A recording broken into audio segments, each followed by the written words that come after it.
ओम शांति। आज 8 जून 2025 की अव्यक्त मुरली का अत्यंत ही सारगर्भित गहराई से परिपूर्ण विश्लेषण।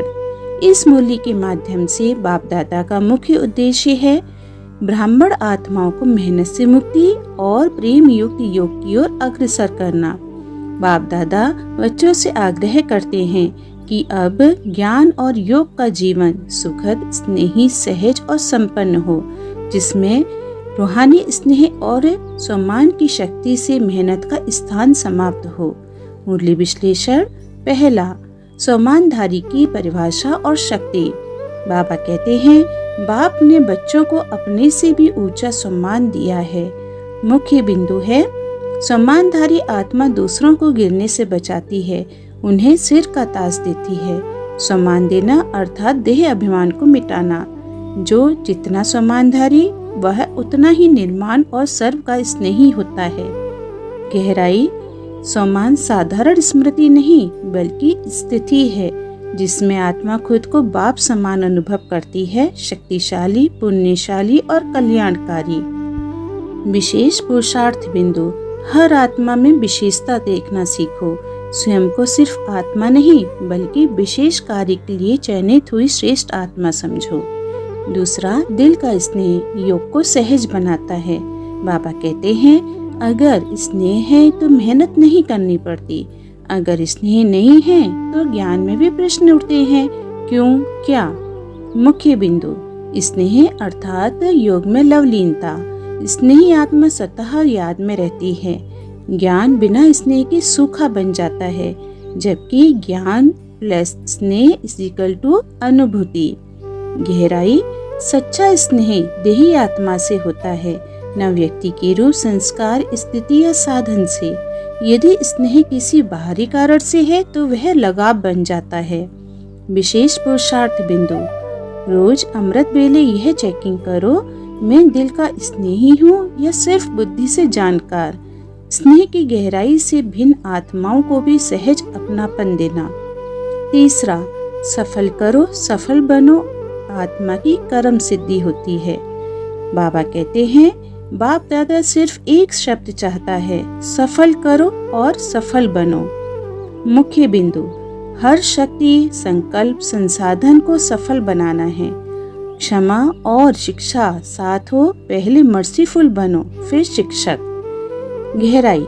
सफलता सिर्फ लक्ष्य प्राप्ति नहीं है बल्कि संपर्क में आने वाली हर आत्मा को अपलिफ्ट यानी कि ऊपर उठाना है। गहराई। सफलता सिर्फ लक्ष्य प्राप्ति नहीं बल्कि संपर्क में आने वाली हर आत्मा को ऊपर उठाना है।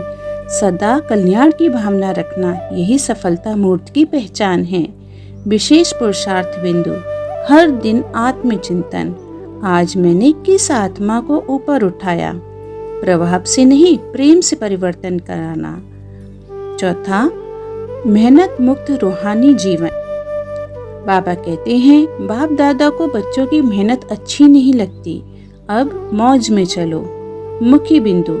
मेहनत तब होती है जब स्नेह में लीकेज होता है। देह, संबंध, साधन या सेवा से भी अलग कोई यदि लगाव है तो याद में मेहनत होगी। गहराई। डबल लाइट स्थिति वही संभव है जहाँ मैं कुछ नहीं, मेरा कुछ नहीं की स्थिति सजीव हो, तभी सच्ची निर्मोहता और निरंतर प्रसन्नता बनी रहती है। विशेष पुरुषार्थ बिंदु। मैं और मेरा की सबटल चेकिंग। आज किस बात से डिस्टर्ब किया। हर रात्रि क्या मैं आज डबल लाइट रहा। वरदान का विश्लेषण। कंबाइंड स्वरूप की स्मृति से निरंतर योगी। बाबा कहते हैं, जो बच्चे स्वयं को बाप के साथ कंबाइंड अनुभव करते हैं उन्हें निरंतर योगी भव का वरदान स्वतः मिल जाता है।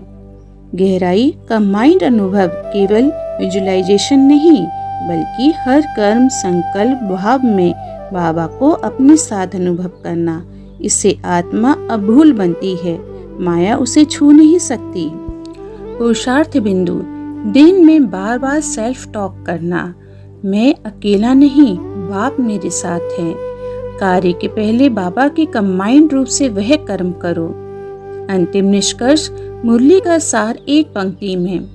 बाबा कहते हैं, सम्मान में स्थित हो, स्नेह में लवलीन हो और सफलता मूर्त बनकर सेवा करो। यही मेहनत मुक्त ब्राह्मण जीवन है। विशेष आत्म अवलोकन के प्रश्न। पहला, क्या मेरा सम्मान सिर्फ स्मृति है या स्थायी स्थिति है? दूसरा, क्या मेरा स्नेह सर्व आत्माओं के लिए समान है? तीसरा, क्या सेवा में हर कार्य में सफलता मिली? अगर नहीं तो कहाँ कमी रही? चौथा, क्या मैं अब भी मेरे या मैं की भाषा में बात करता हूँ?